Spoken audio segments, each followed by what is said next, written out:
UP TET exam 2026 की तैयारी कर रहे सभी साथियों का एक बार फिर से स्वागत है शिक्षा संकल्प के इस ऑनलाइन यूट्यूब प्लेटफॉर्म पर। कैसे हैं आप सभी साथी? आशा करते हैं कि आप लोग बहुत ही अच्छे होंगे, स्वस्थ होंगे। साथियों, आज के इस स्पेशल क्लास में यूपी टेट एग्ज़ाम 2026 के लिए सामान्य हिंदी के महत्वपूर्ण सवालों को कवर करने वाले हैं, जो कि परीक्षा के दृष्टिकोण से महत्वपूर्ण है। आप लोग पिछले साल का प्रश्न पत्र उठाकर देखेंगे तो पाएंगे इसी आधार पर सवाल पूछे गए हैं पेपर में। तो आइए शुरुआत करते हैं आज के इस स्पेशल क्लास की। क्वेश्चन नंबर फर्स्ट का सभी साथी आंसर करेंगे। त वर्ग का उच्चारण स्थान साथियों क्या है? एक बार सभी साथी प्रयास करिएगा। मूर्धा, दंत, ओष्ठ और आपका दिया है कंठ। तो जो भी साथी यहाँ पर जा रहे हैं ऑप्शन नंबर बी पर, वो बिल्कुल यहाँ पर राइट हो जाएंगे। साथियों, आप सभी जानते हैं त वर्ग के अंतर्गत जो भी वर्ड आपके आते हैं कौन कौन से? त, थ, द, ध, न। इनका उच्चारण साथियों किससे होता है? दंत से होता है, यानी ऑप्शन नंबर बी वाले साथी यहाँ पर बिल्कुल राइट हो जाएंगे। और अगर बात करें साथियों, कंठ से उच्चारित होने वाले वर्ड आपके कौन कौन से होते हैं? जैसे आपका क वर्ग के अंतर्गत जो भी वर्ड आते हैं, जैसे क, ख, ग, घ, अंग। ठीक है। बात करें साथियों, ओष्ठ से उच्चारित होने वाले वर्ड कौन कौन से होते हैं? यानी प वर्ग के अंतर्गत जो भी वर्ड आपके आते हैं, जैसे प, फ, ब, भ, म। ठीक है। मूर्धा की बात करें साथियों, तो ट वर्ग के अंतर्गत जो भी वर्ड आपके आते हैं, जैसे ट, ठ, ड, ढ, ढ, इनका उच्चारण किससे होता है? मूर्धा से होता है। तो यहाँ पर आपसे सवाल करता है कि त वर्ग का उच्चारण स्थान किससे होगा? आप कहोगे सर दंत। ऑप्शन नंबर बी वाले साथी यहाँ पर बिल्कुल करेक्ट है। अगला सवाल, प वर्ग का उच्चारण स्थान साथियों क्या है? एक बार सभी साथी प्रयास करें। अभी साथियों हमने आपको बताया है कि अगर हम बात करें प वर्ग का उच्चारण स्थान जो है कहाँ से होता है, तो ओष्ठ से होता है। ऑप्शन नंबर सी आपका बिल्कुल राइट आंसर हो जाएगा। दंत की बात करें साथियों, तो त वर्ग का उच्चारण स्थान जो है आपका दंत से होता है। कंठ का बात करें तो क वर्ग के अंतर्गत जो भी वर्ड आपके आते हैं, जैसे क, ख, ग, घ, ng, इनका उच्चारण आपका होता है कंठ से। मूर्धा की बात करें तो ट वर्ग के अंतर्गत जो भी वर्ड आपके आते हैं, इनका उच्चारण मूर्धा से होता है। ठीक है। अगला सवाल, च वर्ग का उच्चारण स्थान साथियों किससे होता है? एक बार सभी साथी कोशिश करें। तो जो भी साथी जा रहे हैं ऑप्शन नंबर ए पर, वो बिल्कुल राइट हो जाएंगे। च वर्ग के अंतर्गत आपके कौन कौन से वर्ड आते हैं? ध्यान रखिएगा, च, छ, ज, झ, इ, और इनका उच्चारण साथियों किससे होता है? तालु से होता है। ए ऑप्शन आपका यहाँ पर बिल्कुल करेक्ट आंसर है। अगला सवाल, वर्णों के समूह को क्या कहते हैं? एक बार सभी साथी आंसर करें। क्वेश्चन नंबर 4 का करेक्ट आंसर क्या हो जाएगा बताएं। समूह शब्द कहते हैं, संयुक्त शब्द कहते हैं, वर्णमाला कहते हैं, इनमें से कोई नहीं। सभी साथी प्रयास करें आंसर देने के लिए। तो साथियों, वर्णों के समूह को क्या कहते हैं? ध्यान रखिएगा, वर्णमाला कहते हैं। ऑप्शन नंबर सी आपका राइट हो जाएगा। साथियों, वर्णों की संख्या कुल कितनी है? 52 है, और ये आपका पेपर में पूछा जाता है, ध्यान रखिएगा।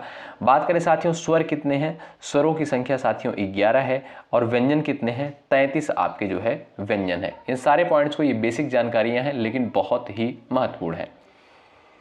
क्वेश्चन नंबर 5 देखिएगा, छ, त्र और ज्ञ, ये तीनों जो है आपके कौन से व्यंजन होते हैं बताएं।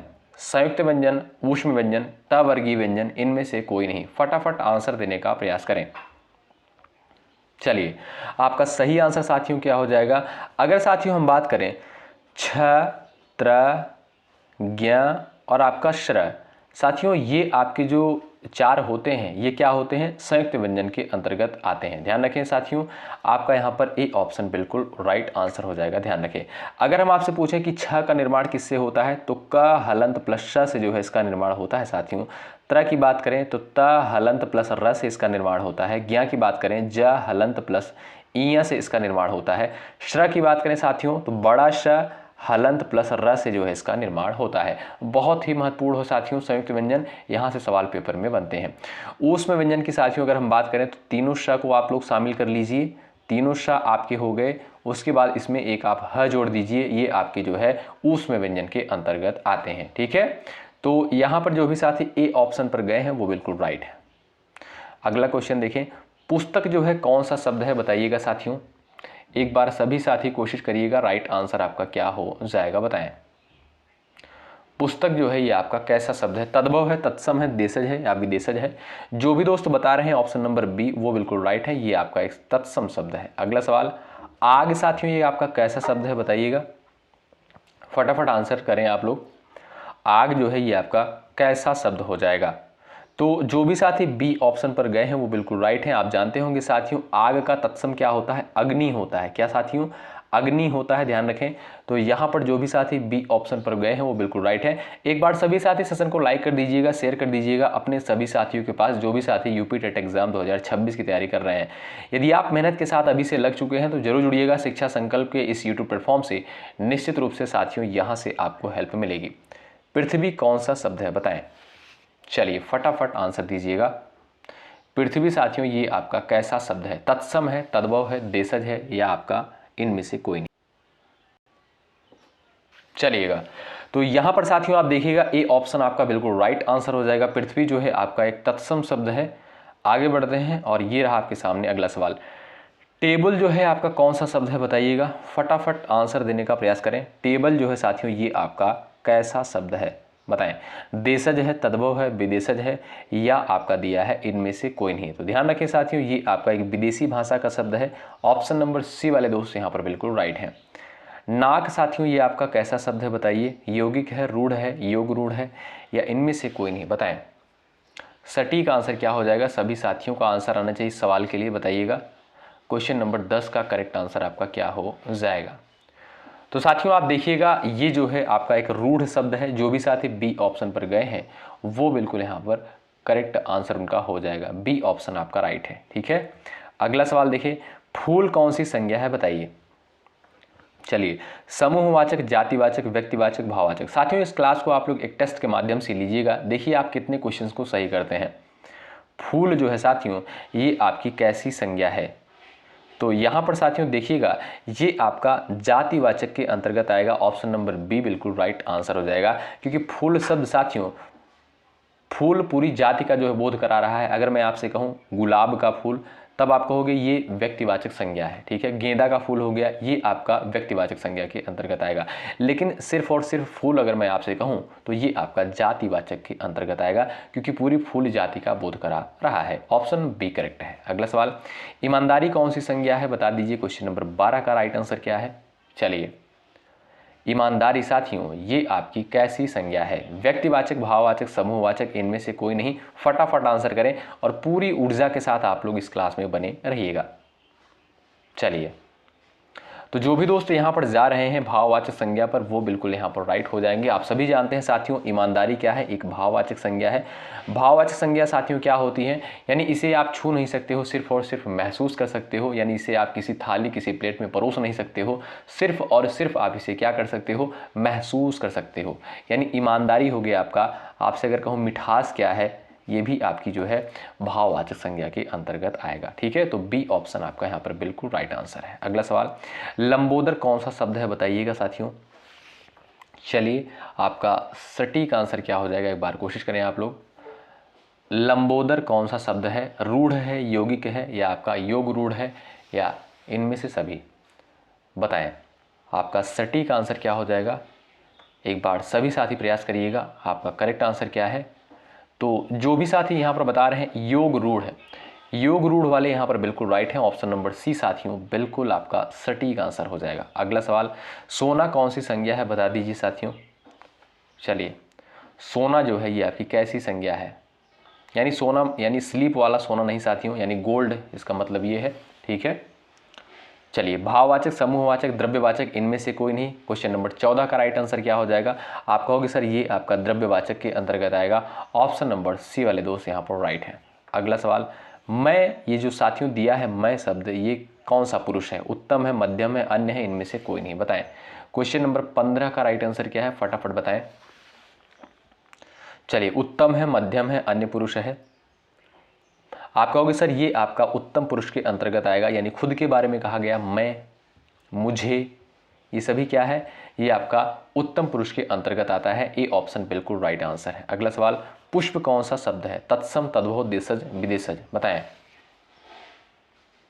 फटाफट आप लोग आंसर करिएगा दोस्तों। पुष्प जो है ये आपका कैसा शब्द है? आंसर बताइए आप लोग। चलिए तो आप देखेंगे साथियों पुष्प क्या है, ये आपका एक तत्सम शब्द के अंतर्गत आएगा। यानी जो भी साथी ए ऑप्शन पर गए हैं वो बिल्कुल यहाँ पर करेक्ट हो जाएंगे। ए विकल्प आपका राइट हो जाएगा। अगला सवाल, ख्याल कौन सा शब्द है बताइएगा साथियों।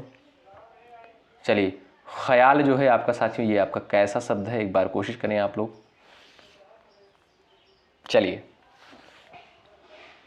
आपका सटीक आंसर दोस्तों क्या हो जाएगा, जो भी साथी जा रहे हैं ऑप्शन नंबर बी पर वो बिल्कुल राइट है। विदेशज शब्द है यानी ख्याल जो साथियों ये आपका एक फारसी भाषा का शब्द है, यानी आप कह सकते हो ये आपका विदेशी शब्द है। ऑप्शन बी आपका राइट आंसर है। सवाल नंबर नेक्स्ट स्क्रीन पर लग चुका है, आंसर दीजिएगा आप लोग। तेंदुआ कौन सा शब्द है, देशज, विदेशज, तत्सम, इनमें से कोई नहीं, बताइए। हम लोग थोड़ा सा स्पीड के साथ चलेंगे साथियों, क्योंकि प्रश्नों की संख्या ज़्यादा है जिससे आपका ज़्यादा समय न लगे। तो तेंदुआ साथियों ये आपका कैसा शब्द है, आप लोग ध्यान रखें, ये आपका एक देसी भाषा का शब्द है यानी देशज शब्द है। ए ऑप्शन वाले दोस्त यहाँ पर बिल्कुल राइट है। अगला सवाल, गोल विशेषण है कैसा, सार्वनामिक, परिमाणवाचक, गुणवाचक, इनमें से कोई नहीं, बताएं। चलिए क्वेश्चन नंबर 20 का आंसर करिएगा आप लोग, फटाफट आंसर दीजिएगा। चलिए आप कहोगे सर गुणवाचक विशेषण, ऑप्शन नंबर सी बिल्कुल राइट आंसर हो जाएगा। यानी गुण बताने वाला विशेषण क्या कहलाता है, गुणवाचक विशेषण कहलाता है। ठीक है, यानी यहाँ पर देखिएगा गोल यानी आकार बता रहा है कि कोई चीज़ कैसी है, गोल है। ठीक है, यानी आप कह सकते हो गुण बताया जा रहा है उसके बारे में, आप कहोगे सी ऑप्शन राइट है, गुणवाचक विशेषण के अंतर्गत आएगा। अगला सवाल, कोई कैसा विशेषण है, बता दीजिए। परिमाणवाचक, सार्वनामिक, गुणवाचक, इनमें से कोई नहीं। चलिए साथियों धीरे धीरे हम लोग क्या करेंगे, क्वेश्चन का लेवल जो है धीरे धीरे बढ़ाया जाएगा। बस आप लोग डेली बेसिस पर इसी तरीके से प्रैक्टिस करते रहें, क्वेश्चन को लगाते रहें। ठीक है, धीरे धीरे जो है क्या होगा कि आपको क्वेश्चन का लेवल हाई देखने को मिलेगा। और आप जानते हैं बहुत ज़्यादा हाई लेवल का क्वेश्चन पूछा नहीं जाता है, क्योंकि आप देखेंगे पिछले साल का पेपर उठाकर देखेंगे। अच्छा, कुछ लोगों के दिमाग में होगा कि पिछले साल का जो पेपर है उसके हिसाब से प्रश्न नहीं आएगा। मैं आपसे फिर से कह रहा हूँ कि वैसे ही प्रश्न आएगा, बस थोड़ा सा अंतर रहेगा। ठीक है, तो कोई जो है आपका साथियों कैसा विशेषण है, ध्यान रखें, ये आपका कैसा हो जाएगा, बताएं, फटाफट आंसर दें। जो भी साथी यहाँ पर बता रहे हैं सार्वनामिक विशेषण, वो बिल्कुल यहाँ पर राइट हो जाएंगे, बी ऑप्शन आपका राइट है। तुम जा रहे हो, इसमें आपका कौन सा काल है, बताइए, फटाफट आंसर दीजिएगा साथियों। तुम जा रहे हो, इसमें कौन सा काल है। क्वेश्चन नंबर 22 का राइट आंसर साथियों क्या हो जाएगा, तो यहाँ पर जो भी साथी जा रहे हैं वर्तमान काल पर, साथियों ये वर्तमान काल का अपूर्ण वर्तमान काल भेद है। कौन सा, अपूर्ण वर्तमान काल के अंतर्गत आएगा, यानी ए ऑप्शन आप कह सकते हो बिल्कुल राइट आंसर है। अगला सवाल, नौ नाक साथियों ये आपका कैसा लिंग है, बताइएगा, फटाफट दीजिए आंसर। चलिए, नाक शब्द कैसा लिंग है, पुल्लिंग, स्त्रीलिंग या दोनों।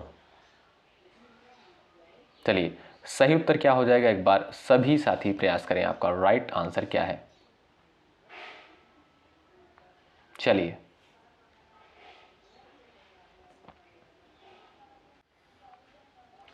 तो जो भी साथी यहां पर गए हैं स्त्रीलिंग पर वो बिल्कुल राइट हो जाएंगे, बी ऑप्शन साथियों बिल्कुल राइट आंसर हो जाएगा। अगला सवाल, समास कितने प्रकार के होते हैं, बता दीजिए साथियों। चलिए, समास कितने प्रकार के होते हैं, 2, 4, 6 और आपका दिया है 8। आप जानते होंगे साथियों मुख्यतः 6 प्रकार के होते हैं। कौन कौन से, आपका अव्ययी भाव समास होता है, तत्पुरुष होता है, कर्मधारय होता है, द्विगु होता है, द्वंद्व होता है और आपका बहुब्रीहि समास होता है। यानी ये 6 प्रकार के आपके साथियों समास होते हैं। ऑप्शन नंबर सी आपका बिल्कुल राइट आंसर है। नवयुवक में कौन सा समास है, 25 का आंसर बताएं आप लोग। चलिए, नवयुवक में जो है आपका साथियों कौन सा समास हो जाएगा, बताएं। 25 का राइट आंसर क्या हो जाएगा। चलिए, तो जो भी साथी यहाँ पर जा रहे हैं कर्मधारय पर वो बिल्कुल यहाँ पर करेक्ट हो जाएगा उनका आंसर। अगला सवाल, प्रतिदिन में कौन सा समास है, बता दीजिए। 26 का आंसर, प्रतिदिन में कौन सा समास है। चलिए, सही उत्तर क्या है, बहुब्रीहि, द्वंद्व, अव्ययी भाव और आपका दिया है द्विगु। तो आप देखिएगा साथियों प्रतिदिन की अगर हम बात करें तो आप देखिएगा यहाँ पर जो है प्रति उपसर्ग लगा हुआ है, ऑप्शन नंबर सी करेक्ट हो जाएगा, अव्ययी भाव समास के अंतर्गत आएगा। अगला सवाल, देशभक्ति में कौन सा समास है, बता दीजिए साथियों। देशभक्ति में कौन सा समास है, बताएं। चलिए, तो यहां पर जो भी साथी जा रहे हैं तत्पुरुष समास पर वो बिल्कुल यहां पर राइट है, बी ऑप्शन आपका करेक्ट है। अगला सवाल, नीलकंठ में कौन सा समास है, यानी नीला है कंठ जिसका अर्थात भगवान शिव, आप लोग बताइएगा। कर्मधारय, बहुब्रीहि, अव्ययी भाव, तत्पुरुष। 28 का आंसर बताएं। और भाई लाइक की संख्या बढ़ती रहनी चाहिए, इसमें आपका कोई चार्ज, कोई पैसा नहीं लगता है, हमारा भी मनोबल बढ़ता है और आपके लिए बेहतर कंटेंट लाने का प्रयास करते हैं। तो बात करें साथियों अगर हम नीलकंठ शब्द की, तो इसमें आप देखोगे बहुब्रीहि समास है, ऑप्शन नंबर बी करेक्ट हो जाएगा, क्योंकि तीसरे पद की प्रधानता बताई जा रही है, ऑप्शन बी करेक्ट होगा। पाप पुण्य में साथियों कौन सा समास है, बता दीजिए। 29 का आंसर छाप दीजिए आप लोग भाई, पाप पुण्य में कौन सा समास है। द्विगु, अव्ययी भाव, द्वंद्व, इनमें से कोई नहीं। आप देखिएगा साथियों, द्वंद्व समास हो जाएगा, ऑप्शन नंबर सी करेक्ट है।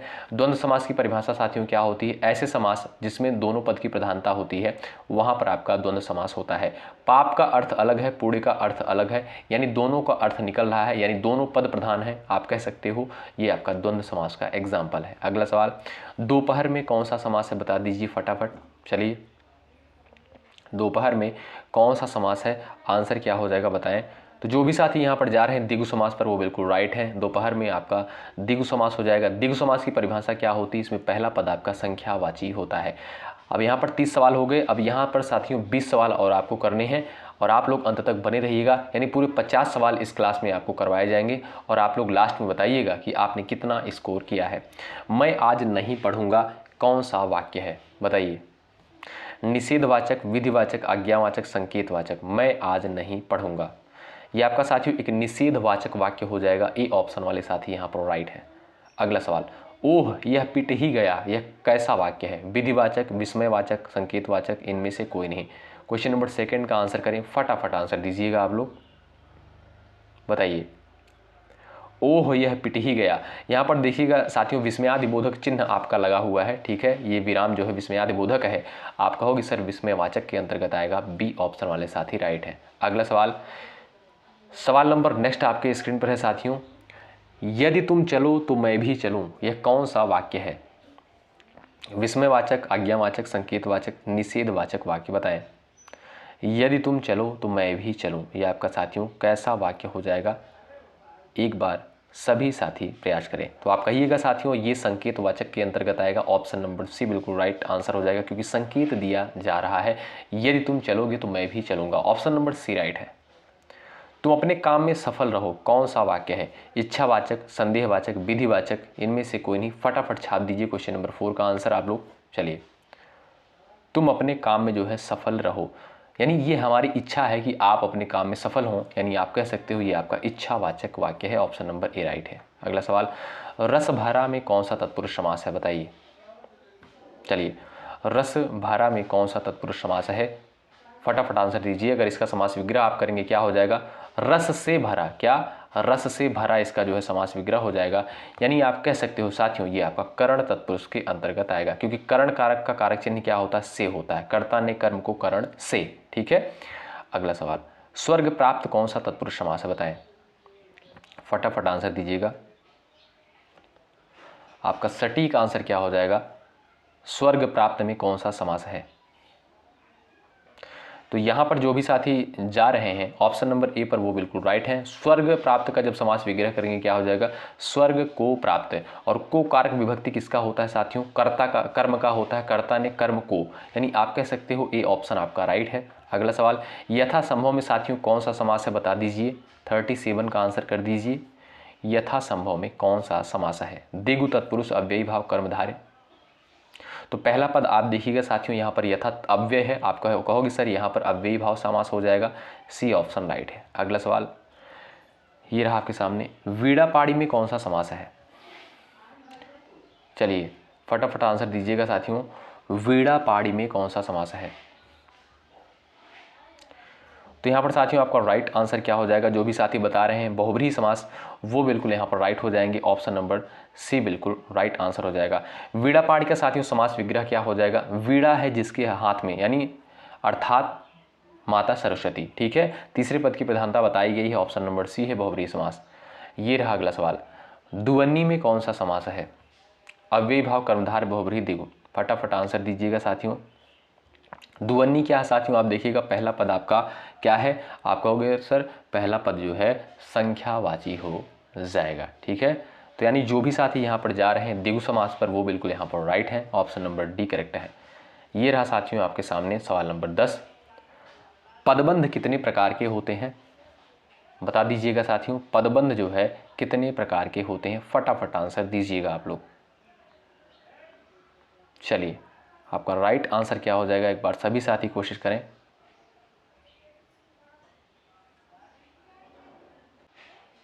साथियों आप लोग ध्यान रखिए, अगर आपसे पदबंध के बारे में पूछा जाए तो यहाँ ऑप्शन देखिएगा गलत दिया है।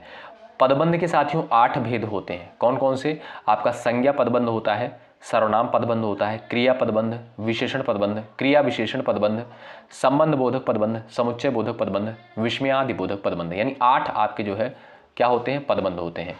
ठीक है, तो सही कर लीजिएगा इसको। अगला सवाल, निम्नलिखित में से अशुद्ध शब्द इसमें से कौन सा है, बताइए, फटाफट आंसर दीजिएगा। एकत्र, नीरस, मंत्रिमंडल और आपका दिया है योगी राज। इसमें आपका शुद्ध, यहां पर आपसे पूछता है कि अशुद्ध शब्द इसमें से साथियों आपका कौन सा बताएं। आप देखिएगा दोस्तों, यहां पर जो आपका सी ऑप्शन दिया है बिल्कुल अशुद्ध है, क्योंकि यहां पर साथियों त्र पे क्या होगा, छोटी की मात्रा रहेगी। अगर त्र पे छोटी मात्रा होती तो ये भी आपका सही हो जाता है, इसलिए आपका गलत है ऑप्शन नंबर सी। अगला सवाल, निम्नलिखित में से अशुद्ध शब्द इसमें से कौन सा है, बताइए। चलिए, साप्ताहिक दिया है, वीड़ा है, वाष्प है, सिंदूर है, इसमें आपका शुद्ध वर्तनी कौन सा है। चलिए फटाफट आंसर दीजिएगा साथियों, आपका राइट आंसर क्या हो जाएगा बताएं। चलिए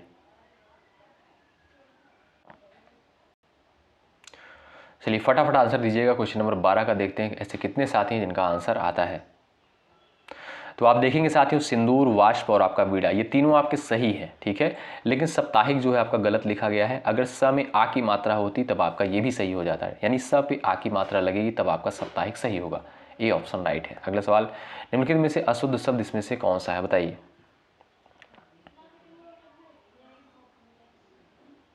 चलिए इसका आंसर करिएगा आप लोग साथियों। नक्षत्र का यहाँ पर दिया है, आशीर्वाद दिया है, अनुकूल दिया है, ईर्ष्या दिया है। आप देखेंगे साथियों, ईर्ष्या भी आपका सही है, अनुकूल भी सही है, आशीर्वाद भी सही है, लेकिन नक्षत्र आपका बिल्कुल गलत दिया है, यानी नक्षत्र आपका रहेगा इस तरीके से, ये आपका बिल्कुल सही नक्षत्र, ठीक है, यानी डी ऑप्शन आपका अशुद्ध है, डी ऑप्शन करेक्ट है। अगला सवाल, निम्नलिखित में से आग का पर्यायवाची शब्द इसमें से नहीं है, बताएं। चलिए फटाफट आंसर दीजिएगा। आग का पर्यायवाची नहीं है, वायु सखा, हुताशन, विभावशु, विविधतगा। चलिए फटाफट आंसर दीजिएगा साथियों, सही उत्तर आपका क्या हो जाएगा।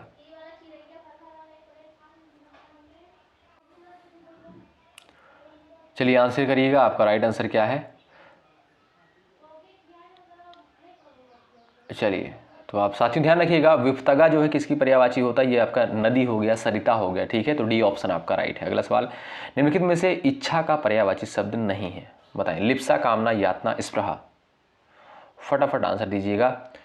इच्छा का पर्यायवाची नहीं है, लिप्सा, कामना, यातना, स्पृहा। सही उत्तर साथियों क्या हो जाएगा, फटाफट आंसर दीजिएगा। चलिए